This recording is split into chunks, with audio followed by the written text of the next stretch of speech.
The Rundown with Carrie Saldo podcast is funded by Armbrook Village Senior Living in Westfield, offering assisted living and Compass memory support with evidence-based treatment for those with memory loss. More at armbrookvillage.com.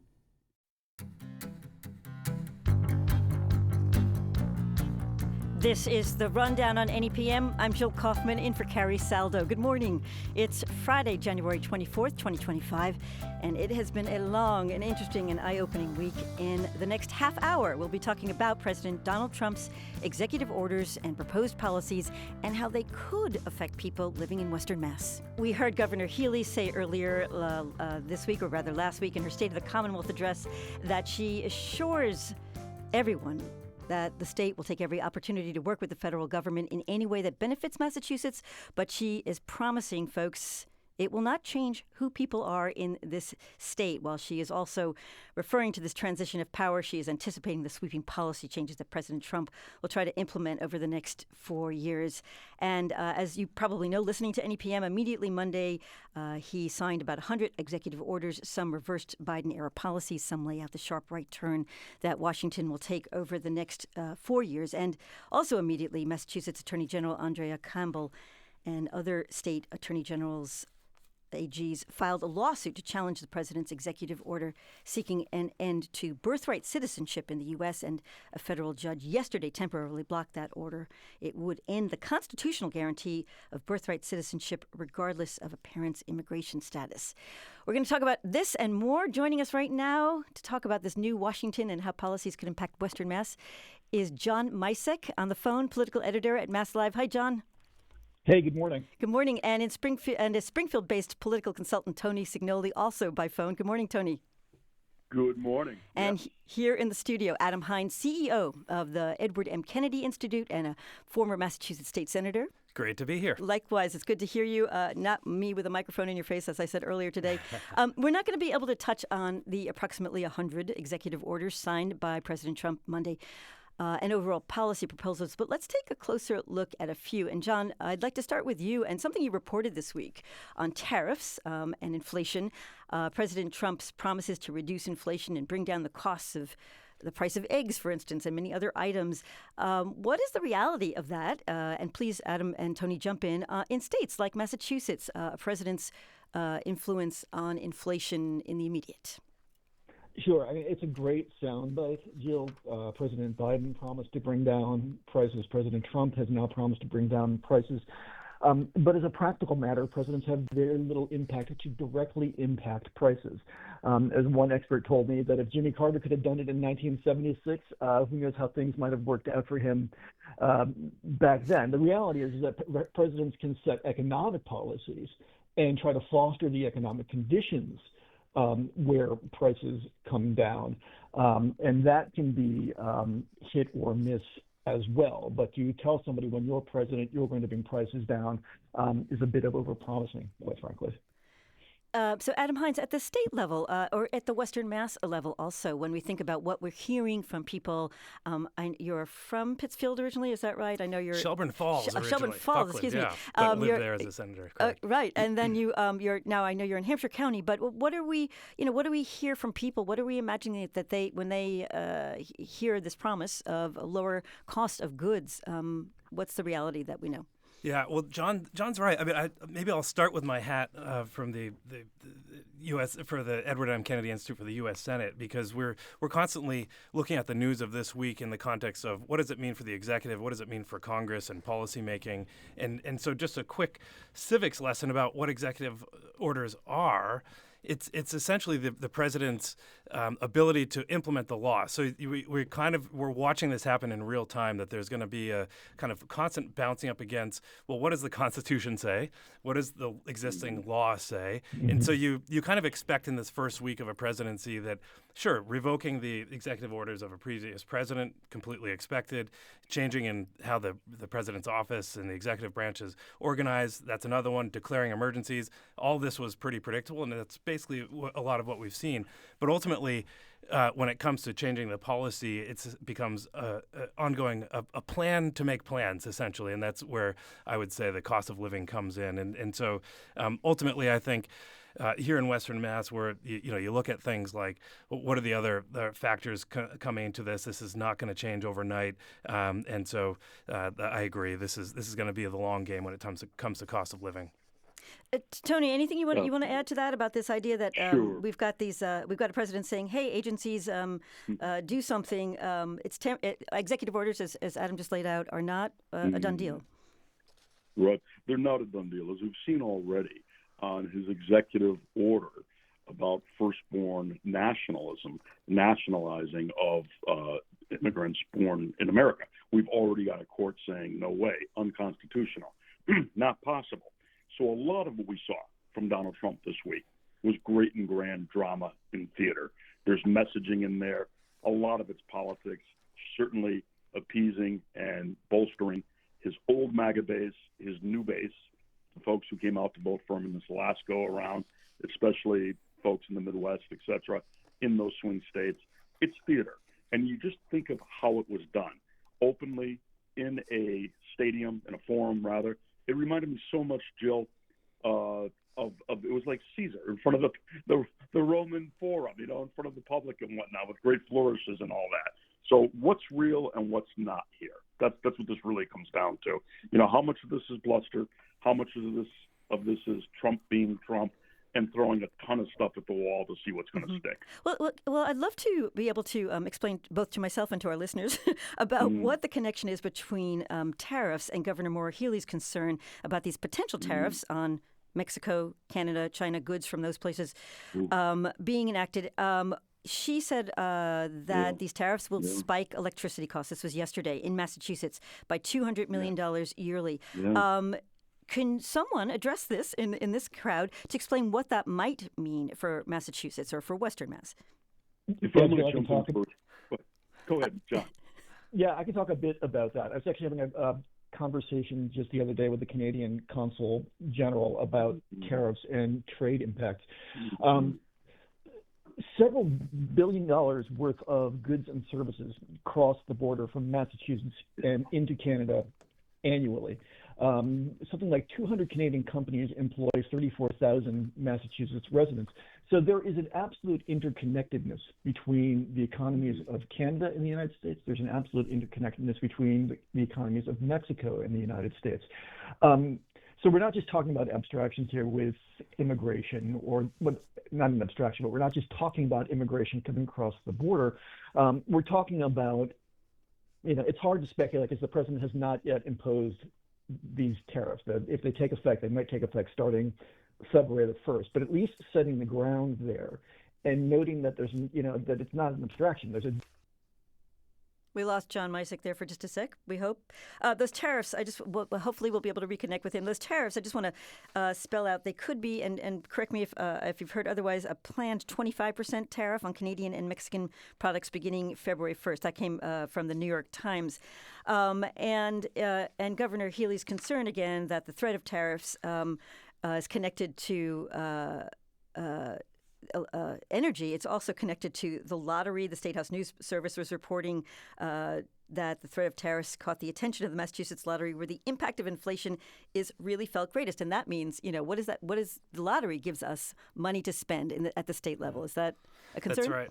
And they were referencing things like even just the paper that comes from Canada. So it's a kind of a nod. So for all the tickets and beyond, it's a nod to the amount of trade that takes place between Massachusetts and Canada and Mexico. It's almost $30 billion annually in trade. And so it gives you a sense that, therefore, any minor adjustment is going to have an impact. And we could go down the line talking about transmission lines and those ongoing costs that could be impacted not only by inflation but now by a tariff like this. So there are a range of major issues that come out of this.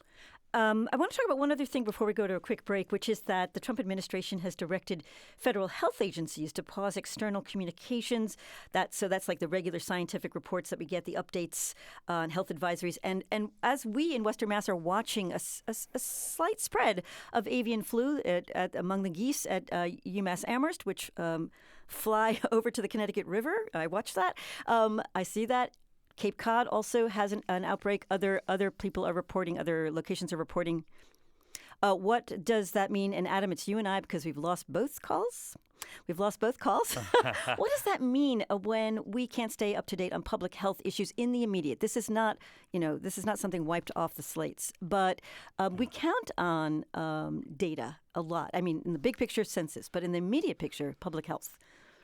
Yes, this is a basic function of government, and so I think we're in a stage where we'll kind of let the administration get its house in order. But there are some pretty fundamental aspects of the government that need to function, including data and transparency around how the policies are set. So there's a lot to follow on that one for sure. There is. I want to just ask you while we have a moment. It's just you and I here, and hopefully we hear from Tony Signoli and John Misek again. I will say, thank God I'm in studio. Really? If I was on the phone, we'd have a real problem. I'd be singing, and nobody wants to hear that. So I want to know just your thoughts after this in this week. I'd like to hear from you what resonated for you most after the inauguration, and in this first week. What was surprising, shocking, not a surprise, as you watched the new administration? I guess I'm compelled to kind of invoke the namesake of the institute that I represent, Ted Kennedy, and how he was a fierce champion for bipartisanship, for standing up against discrimination, the feeling that you don't have equal rights in the country, and so there's a feeling that when we're not pursuing policies through dialogue and engagement and trying to solve our big problems together and get at the most deeply held issues together, that there's a problem.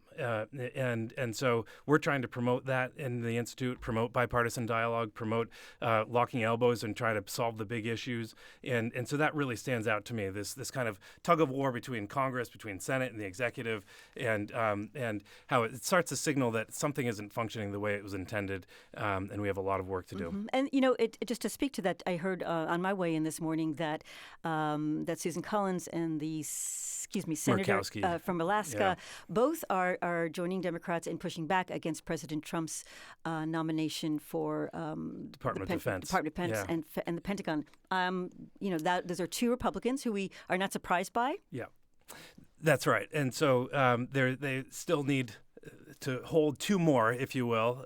But you're right. The kind of procedural vote passed 51 to 49. The vote is expected tonight, Friday at 9 o'clock at night, on that final passage. And so we'll see if one or two other senators go along. But that's correct. So typically, that's where the Senate having the landing where it did, it really mattered. That if it was one or two votes, then you could see that having a big impact in some of these nominations. But we'll keep a close eye on that. All right, now really interesting. I'm sorry. The Edward M. Kennedy Institute is based where? In Boston. It is based in Boston. Yeah. So we're out on Columbia Point in Dorchester, right next to the JFK Library. Beautiful spot. And I was assuming it was tied in there, but different organizations as well. That's right. We're going to take a quick break, and when we come back, we'll be talking a bit more about these executive orders that were signed by President Donald Trump Monday, and then we expect more to be coming. We'll be talking about an order that recognizes women as biologically distinct from men and what that means to the LGBTQ plus population everywhere, but especially here in Western Mass, where you're listening to The Rundown here on 88.5 NEPM.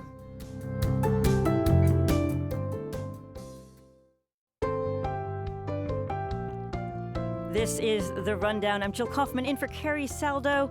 We are talking about the past week of executive orders, of proposed policies from the new President Donald Trump, and how Washington is taking a sharp right turn away from Biden-era policies and policies of past presidents. I'm here with Adam Hines from the Edward M. Kennedy Institute, also former state senator, and our news director, Sam Hudzik, also joining us. We hope to reconnect with John Misek from Mass Live and political consultant Tony Signoli. We'll see if we get to connect with them again in the next few minutes.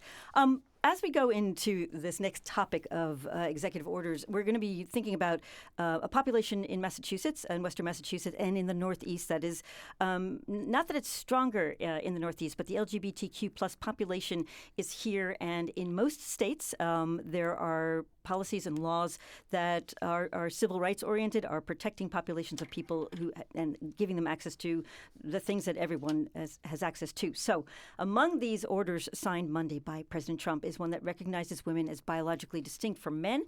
It impacts, as I said, the entire LGBTQ plus community. It concerns government or federal issued identification.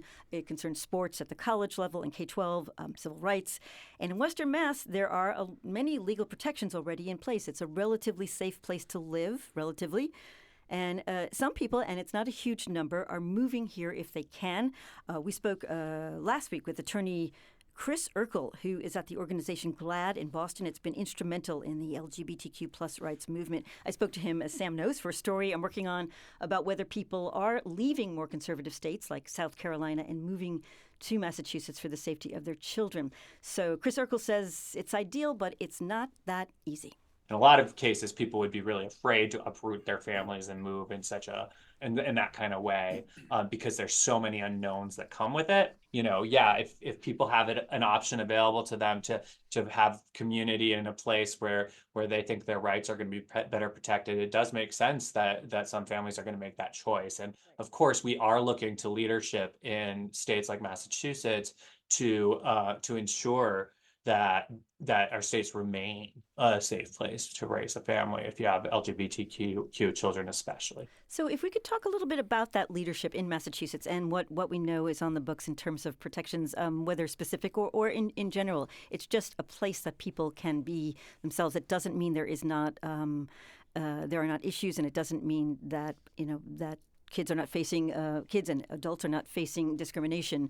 But Adam Heiss, can you speak to that from your venue? Yeah, I mean, so let's talk specifics. So I voted for the Massachusetts allowing us to mark your ID and birth certificates and marriage licenses with X as a choice. And what's interesting in the kind of federal conversation is now I think it's about half of the states allow for that, and yet there's now half of the states that have already banned gender-affirming care, and so we can see this. To your point about your article that you're that you're working on, a real geographical sorting happening, and this issue is one of the drivers. And it's not ideal that there's the sorting either when people want to live where they want to live. Sam, or live where they can live, right? We're talking about people. It's so incredibly expensive to move, right?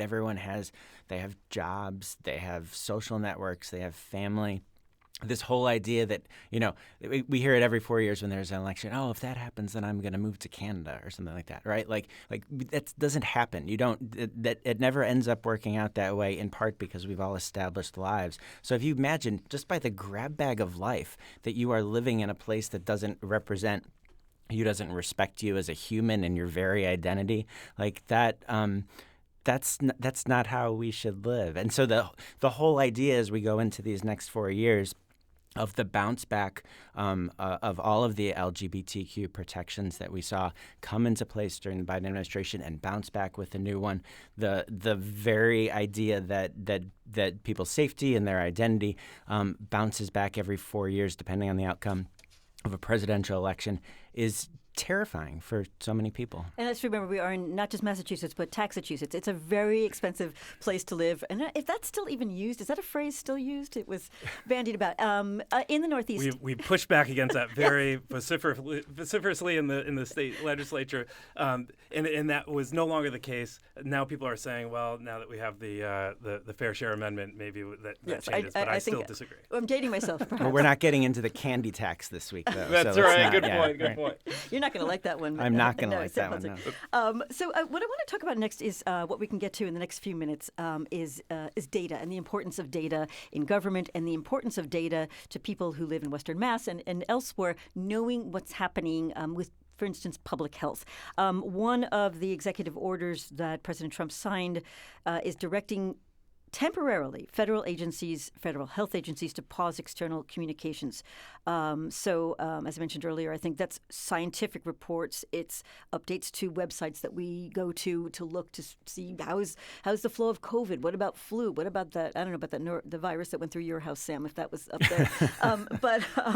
But so what about this crumbling infrastructure of federal government data? What does that mean to people who live in Western Mass and elsewhere in terms of their health? And let's look at avian bird flu, for instance. Yeah, I mean, it's just a huge time for we saw in the pandemic just how important information, just basic information, is to get out for people. And God forbid something else like that happens again. We would hate to be in this limbo situation where all of these health communications were paused. I would just say there are so many amazing federal workers, employees, office workers, scientists, bureaucrats, if you want to call them that, who have this charge. They go to work every day in order to keep people safe. And if they're being prevented from sending out, the science and the information that they need to, then hopefully we're going to see them try to find other channels to get that out. Like maybe that's lawsuits, maybe that's working with outside advocacy groups, maybe it's quitting en masse and doing something big in order to get that information out and to reflect for folks the direness of some of the situations. Like, hopefully, we don't have a dire health situation before this is resolved. Right. And Adam Hines, thinking through the Senate, perhaps through the Edward M. Kennedy Institute itself, but what does data allow government officials to do, elected officials as well? Senator Joe Comerford locally has really led the charge in strengthening our health infrastructure, especially at the town and municipal level. And so, in Massachusetts, there's been pretty aggressive steps to make sure that those resources are funneled directly to the folks who are going to be impacting your lives. And that, of course, relies on that clear communication of, as you say, trends and where things are headed, making sure you have the resources. And what we found especially during the pandemic, was that there was just an inequality in the infrastructure of health, and so taking steps to make sure that regardless of the size of your town and how many of your employees are part-time in that town, you still have access to that information. Okay. I'd love to hear from you about some of the confirmations or the upcoming confirmation sessions for the cabinet positions. You can speak to that. Looking through the Senate again, what are you anticipating? What are you waiting to see? Right. I think what's interesting is, we convene former senators especially, but sometimes current senators in how we need to update the Senate and the rules and the laws, and the norms. And one of the issues that keeps coming up is the confirmation process. And essentially there's pretty dramatic flaws in how it operated, say, 40 years ago and how it operates today. We've seen a little bit of that kind of complicating the process this past week, and we'll watch it again next week, in terms of how convoluted it is to get a basic background check, when the FBI is communicating with the Senate committee, when they're communicating with the White House, what they're communicating. And so there's, typically that means delays, and the executive branch cannot actually have the staff that it wants. Why is that complicated? Because there's no set process. So there's an understanding that it'll start with the White House, and then you'll get your background checks. But then the White House has a set of questionnaires, the FBI has a set of questionnaires, the committee responsible has questions, and they're not talking to each other. That's one. And we've seen, even when you have a party of the same part in charge of the same party as the president in charge of the Senate, it doesn't expedite things. And so we now see it takes twice as long as it used to, and not necessarily with all the material and transparency that you would want as a public. And you're referencing in that way the Pete Hegseth, the discussions about whether Pete Hegseth's FBI background check was as complete as perhaps it should have been for Secretary of Defense. Pete Hegseth and every single one, and so it's a real challenge that senators and staff bring up to us, and we're trying to facilitate conversations on what that change and update might look like. Sam, are you watching any particular confirmations yourself? As an almost lawyer, I'm going to announce. What are you paying attention to? I think that confirmation processes are always incredibly interesting when they come around, because you see this initial reaction and this outcry in a lot of ways, in many circumstances, to the nominees, and we saw that with a whole bunch of them as it related to President Trump's for his second term. I think I could be wrong, with the exception of Matt Gaetz for AG, all of the others right now are still intact, despite huge outpouring and surprise even from a lot of Republican senators. Sam, I asked Adam Hines this question before. I'd love to hear from you. What resonated with you most this week under a new president? Things you heard on the inauguration or in the last few days? I think just sort of stepping back, big picture, and we were talking about this in a news meeting as well.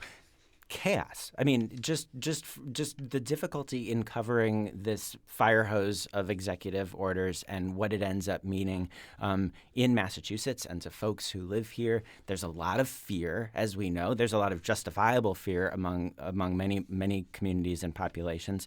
But I think, as you were talking about in a meeting that we had the other day, Joe, with reporters and editors, we need to pause and we need to think. We need to take a step back.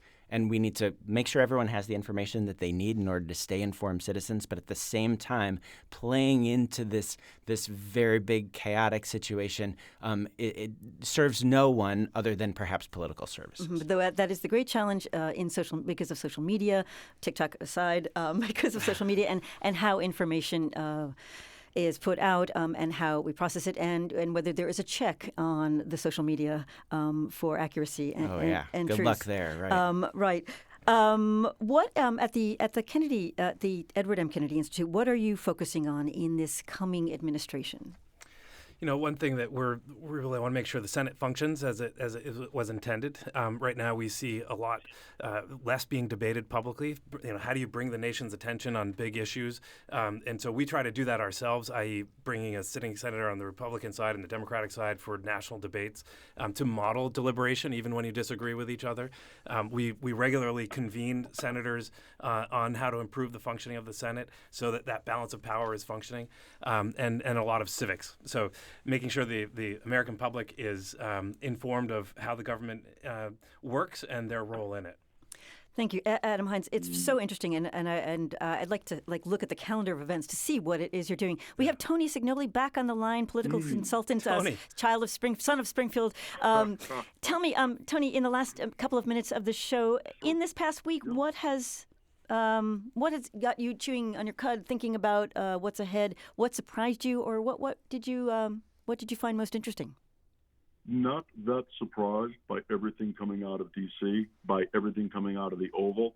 Not surprised to see President Trump sitting at the Resolute desk just yesterday, calling California Senator Adam Schiff scum, and yet today inviting him to join the president as he tours California fire devastation. We're going to see this. It's political jujitsu, judo, at a form that we've never seen before.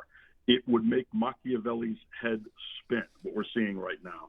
And so what strikes me is that flooding the zone, something that Steve Bannon coined as a concept for Trump in the first term, is something the president is using well again right now. And he's got everybody, traditional media, other players, just spinning because he's everywhere. It's a Gatling gun coming out of the Oval, coming from the president who understands all this social media stuff and how to play it so well.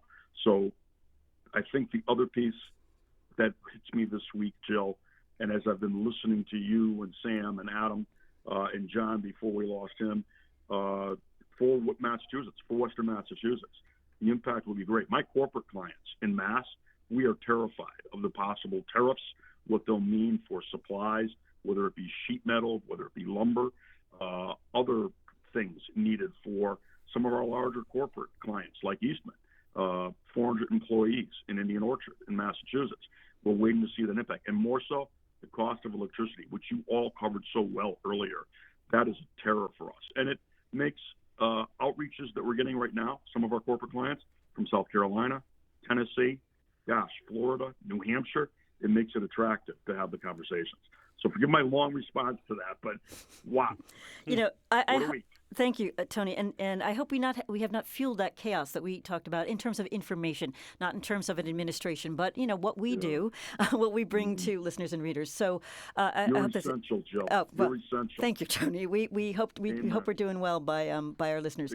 Last words. We have about a minute left. Anything else you want to add, or I'm hoping for more surprising bipartisanship or something like that.